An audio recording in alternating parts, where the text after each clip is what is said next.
আজ 25শে বৈশাখ কবিগুরু রবীন্দ্রনাথ ঠাকুরের 166তম জন্মজয়ন্তী উপলক্ষে গুসকরা বিবেকানন্দ সেবা সমিতি ও বিবেক পাঠশালার উদ্যোগে আয়োজিত হলো কবি প্রণাম। আজ গুসকরা স্পোর্টিং ময়দান থেকে ছাত্রছাত্রীরা শোভাযাত্রা করে ধারাপাড়া বল খেলার মাঠের উদ্দেশ্যে রওনা দেয় এবং ছাত্রছাত্রীদের উৎসাহ ছিল চোখে পড়ার মতন। এবং এই স্পোর্টিং ময়দানের যে একটি শাখা এবং ধারাপাড়ার একটি শাখা, দুটি শাখা যৌথভাবে এই কবি প্রণাম কার্যক্রমটি করে।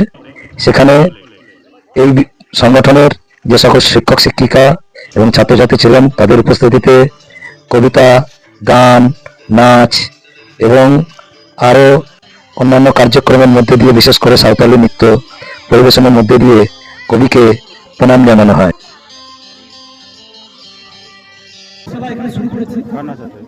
এবং আপনাদের সহযোগিতায় আপনাদের পাড়ার ছেলে মেয়েদের সাথে আমরা অভিভাবকদের উদ্দেশ্যে সংগঠনের পক্ষ থেকে সংগঠনের শিক্ষক শান্তনু মুখার্জি মহাশয়, রামকৃষ্ণ সরকার মহাশয়, বিবেকানন্দ মন্ডল মহাশয়, রুমাশঙ্কর মজুমদার মহাশয় বিশেষ করে আগ্রহ রাখেন তারা যেন তাদের ছেলে মেয়েদের এই শিক্ষা সংস্কারের পাঠকেন্দ্রে পাঠায় এবং তারা আগামী দিনে যোগ্য মানুষ হিসেবে নিজেকে গড়ে তুলতে পারে।